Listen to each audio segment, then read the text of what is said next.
Olá, muito boa noite a todos. E então, continuando o estudo do livro Nosso Lar, avançamos para o capítulo 43, cujo título é Em Conversação.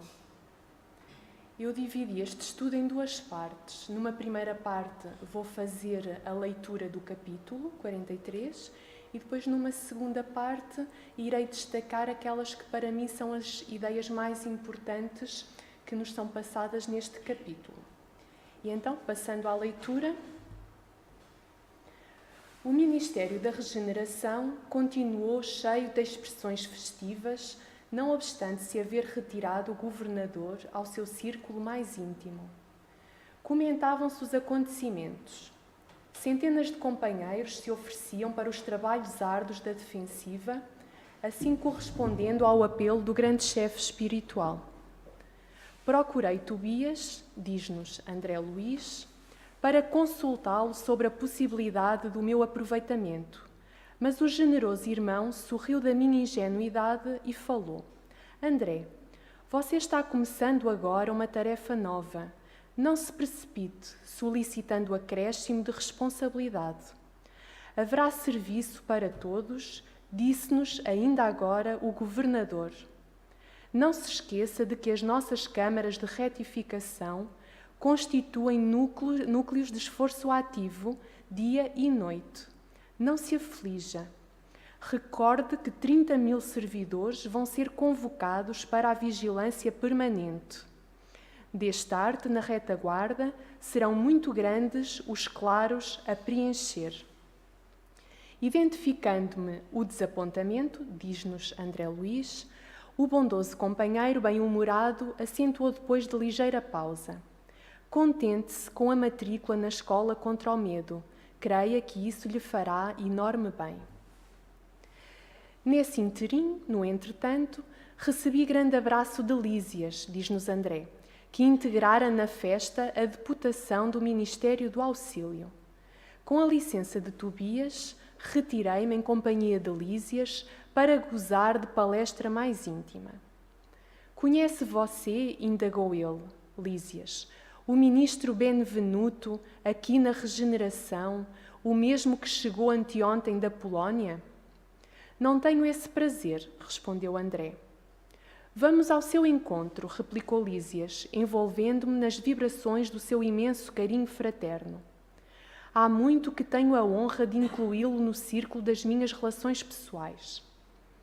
Daí a momentos estávamos no grande recinto verde, consagrado aos trabalhos desse ministro da Regeneração, que eu apenas conhecia de vista. Numerosos grupos de visitantes permutavam ideias sob a copa das grandes árvores. Lísias conduziu-me ao núcleo maior, onde Benvenuto trocava impressões com diversos amigos, apresentando-me com generosas palavras. O ministro acolheu-me, cortês, admitindo-me na sua roda com extrema bondade. A conversação continuou nos rumos naturais e notei que se discutia a situação da esfera terrestre. Muito doloroso o quadro que vimos, comentava Benvenuto em tom grave.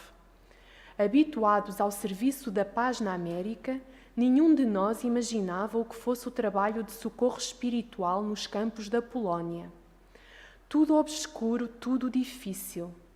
Não se podem ali esperar claridades de fé nos agressores, tampouco na maioria das vítimas, que se entregam totalmente a pavorosas impressões. Os encarnados não nos ajudam, apenas consomem nossas forças. Desde o começo do meu ministério, nunca vi tamanhos sofrimentos coletivos. E a comissão demorou-se muito por lá? Perguntou um dos companheiros com interesse. Todo o tempo disponível, ajuntou o ministro. O chefe da expedição, nosso colega do auxílio, julgou conveniente permanecermos exclusivamente atidos à tarefa para enriquecermos observações e melhor aproveitar a experiência. Com efeito, as condições não poderiam ser melhores. Acredito que nossa posição está muito distante da extraordinária capacidade de resistência dos abnegados servidores espirituais que ali se encontram de serviço. Todas as tarefas de assistência imediata funcionam perfeitamente, a despeito do ar asfixiante, saturado de vibrações destruidoras. O campo de batalha, invisível aos nossos irmãos terrestres, é verdadeiro inferno de indescritíveis proporções. Nunca, como na guerra, evidencia o espírito humano a condição de alma decaída, apresentando características essencialmente diabólicas.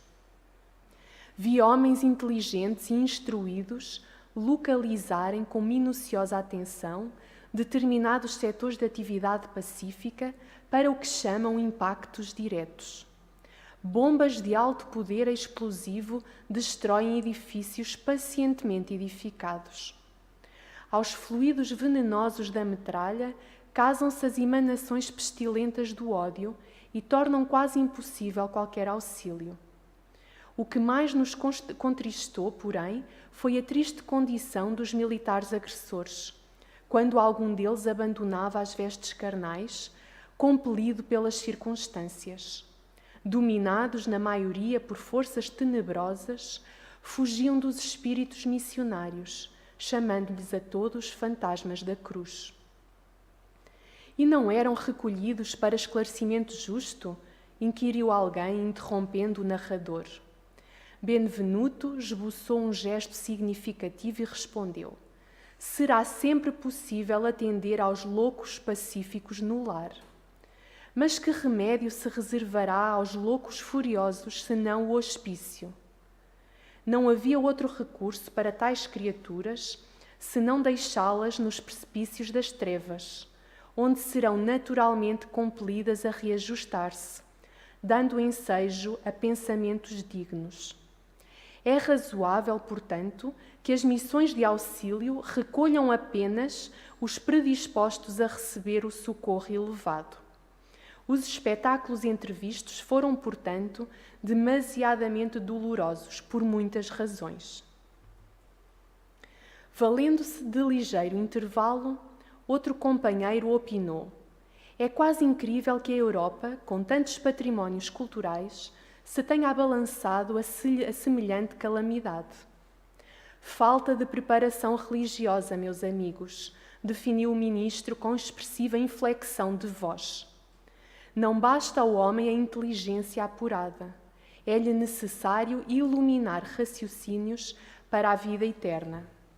As igrejas são sempre santas em seus fundamentos e o sacerdócio será sempre divino quando cuide essencialmente da verdade de Deus. Mas o sacerdócio político jamais atenderá à sede espiritual da civilização. Sem o sopro divino, as personalidades religiosas poderão inspirar respeito e admiração, não, porém, a fé e a confiança. Mas o espiritismo? Perguntou abruptamente um dos circunstantes.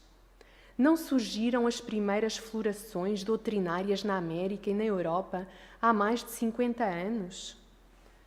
Não continua esse movimento novo a serviço das verdades eternas?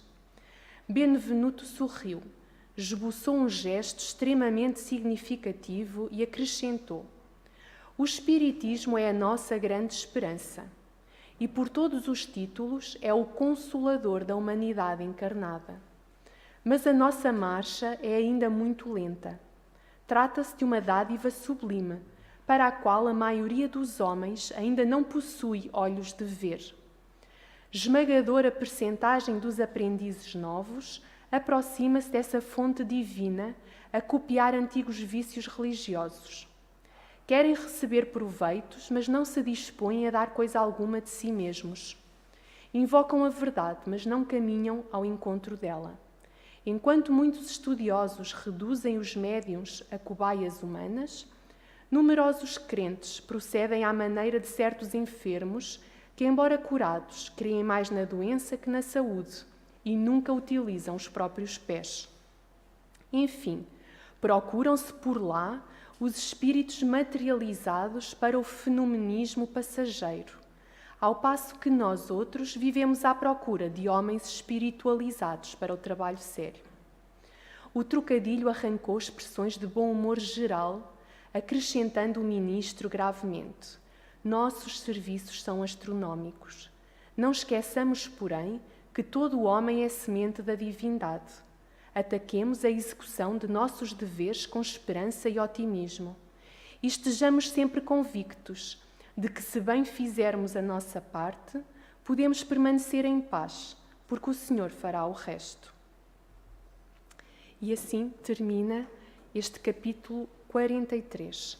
Portanto, não sei quem esteve na primeira palestra de hoje, falou-se da reunião que se verificou em que estavam os trabalhadores com o governador, e agora neste capítulo 43, o governador afastou-se e os trabalhadores continuaram reunidos em conversação. Centenas de trabalhadores ofereciam-se para os trabalhos de defesa da colónia Nosso Lar. E André Luís dirigiu-se ao amigo Tobias para saber se deveria oferecer também para esses trabalhos de defesa. No entanto, Tobias respondeu a André que a tarefa de André nas câmaras de retificação ainda mal tinha começado. Portanto, nos capítulos anteriores, André iniciou esse trabalho nas câmaras de retificação. E Tobias disse ainda a André que não poderia esquecer que 30.000 servidores iriam sair para auxiliar na defesa permanente da colónia Nosso Lar, o que iria abrir espaços nos trabalhos por ele desenvolvidos, sobretudo nas ditas câmaras, onde o serviço funciona de dia e noite. Tobias aconselhou André a matricular-se na escola contra o medo e a continuar a desenvolver esse trabalho por si iniciado nas câmaras de retificação. E, no entretanto, quando André estava a conversar com Tobias, surgiu o seu amigo Lísias, que também viera para a reunião, integrando a caravana do Ministério do Auxílio. Lísias e André dirigiram-se ao grande recinto verde, que estava consagrado aos trabalhos do ministro Benvenuto, que nos surge agora neste capítulo, portanto, que pertence ao Ministério da Regeneração. Ministro que é amigo de Lísias e que André apenas conhecia de vista. E este capítulo 43, desenvolve a conversa, depois a vida com este ministro. Feitas as apresentações, este ministro da Regeneração acolheu André bondosamente no seio da conversa, onde já se encontravam outros trabalhadores. Ambos entraram para a sua roda de discussão ali no campo verde entre as copas das árvores. Apercebeu-se André que os presentes discutiam a situação da esfera terrestre, ou seja, o que se passava na Terra. O ministro Benvenuto fizera parte de uma caravana que tinha partido da colónia Nosso Lar para a Terra e que se tinha deslocado à Polónia 2 dias antes. E nesta altura, a Polónia estava a viver a Segunda Guerra Mundial. E é precisamente essa situação que é descrita pelo ministro da Regeneração neste capítulo, que comenta que durante todo o tempo que essa caravana de amigos espirituais esteve na Polónia, os trabalhadores espirituais permaneceram focalizados na tarefa a executar, com vista a adquirirem experiência. E explica-nos este ministro que a posição desses amigos espirituais que se deslocou à Polónia para adquirir experiência, para ajudar, estava muito distante da extraordinária capacidade de resistência dos amigos espirituais que lá estavam a tempo inteiro, aquilo que ele designa por abnegados servidores espirituais, que se encontravam ali, naquele país em guerra, de serviço permanentemente. E neste capítulo eu destaco 6 ideias principais.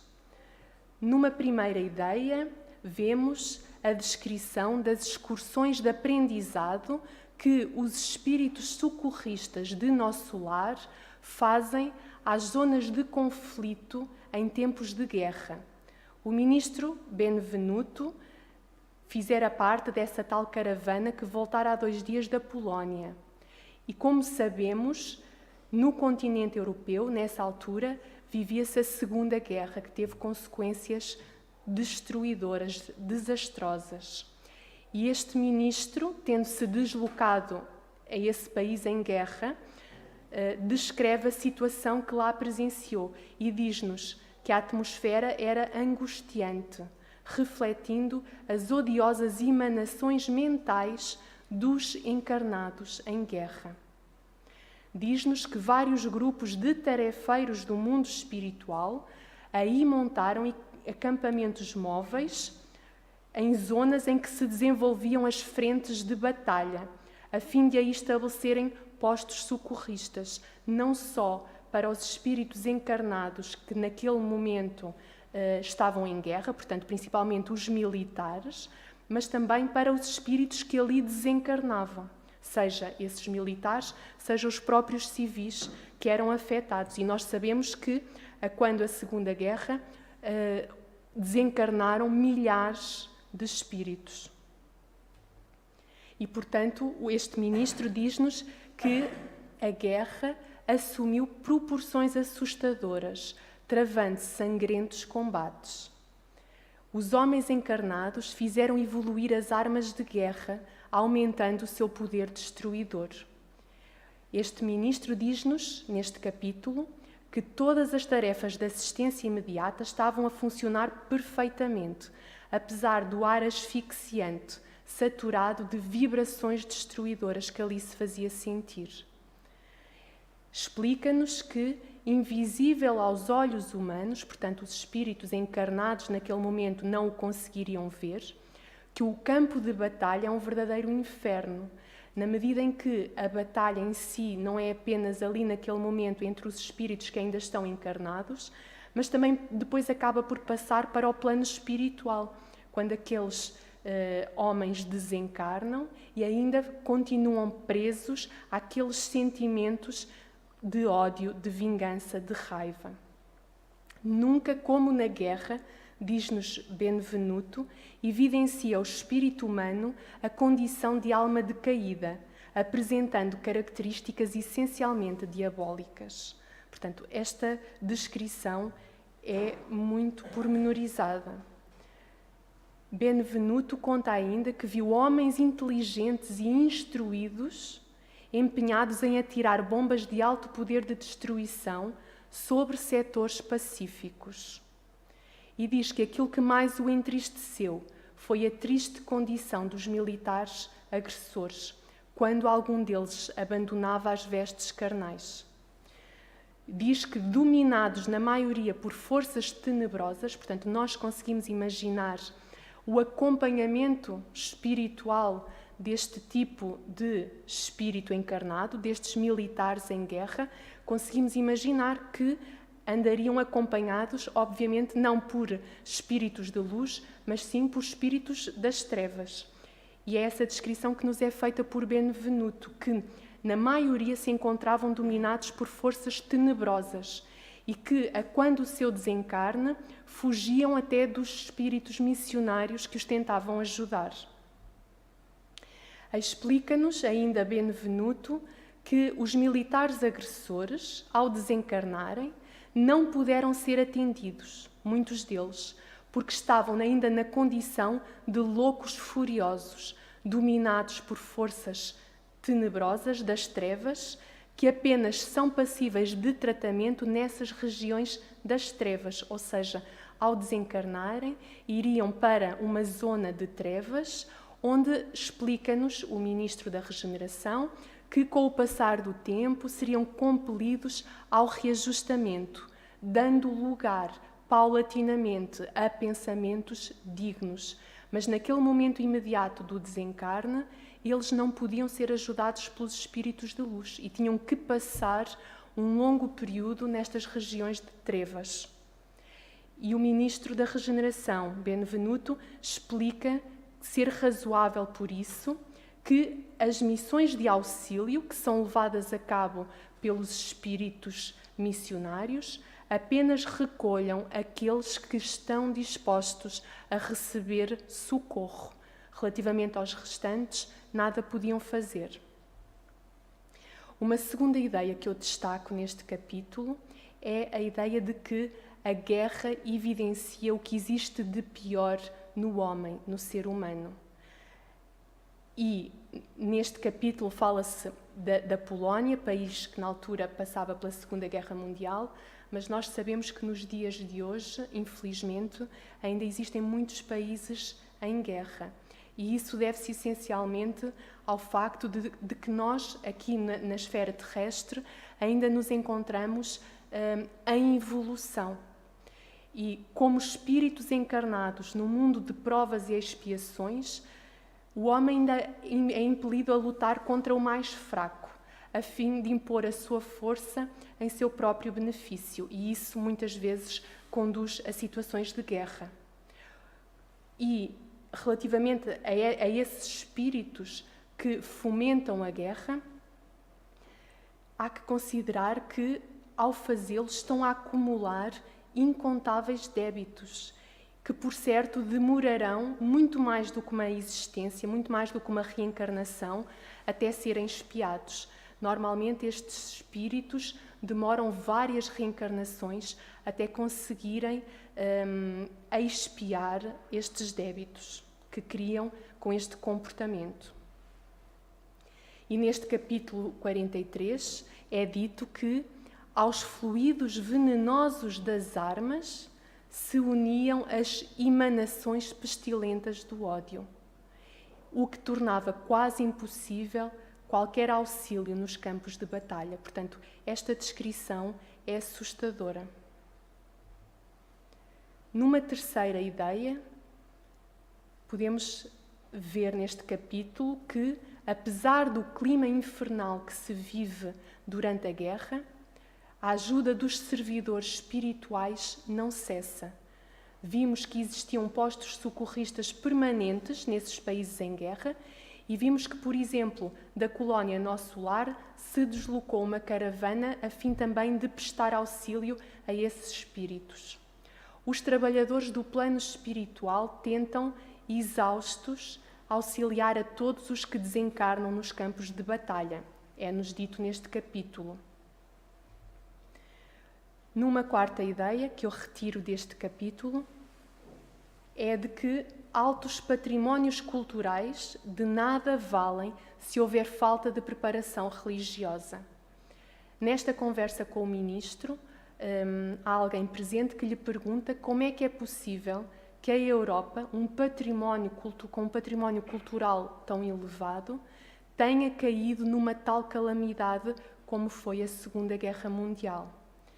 E o ministro da Regeneração respondeu-lhe que se trata de falta de preparação religiosa, por não bastar ao homem a inteligência e ser necessário, sim, raciocínios iluminados para a vida eterna.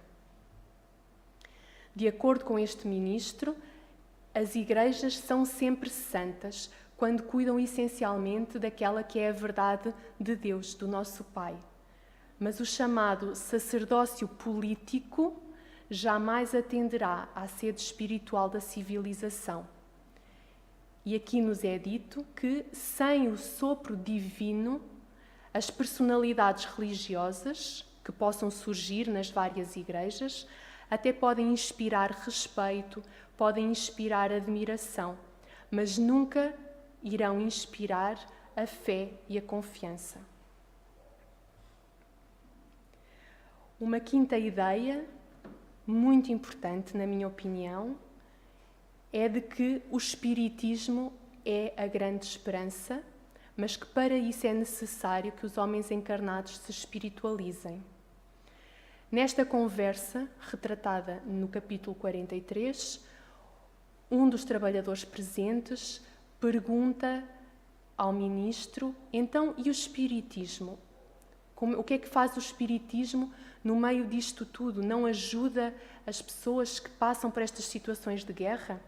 E o ministro confirma que o espiritismo é a nossa grande esperança. Diz que é o consolador da humanidade encarnada. Mas também diz logo de seguida que não é suficiente, porque a nossa marcha aqui na Terra ainda é muito lenta.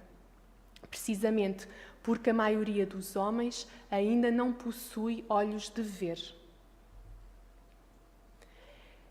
O ministro Benvenuto diz-nos que a esmagadora percentagem dos espíritas, portanto, dos homens encarnados que já acreditam no espiritismo, que já têm acesso à doutrina espírita, ainda copia vícios religiosos do antigamente, porque querem receber proveitos, mas não se dispõem a dar coisa alguma de si mesmos.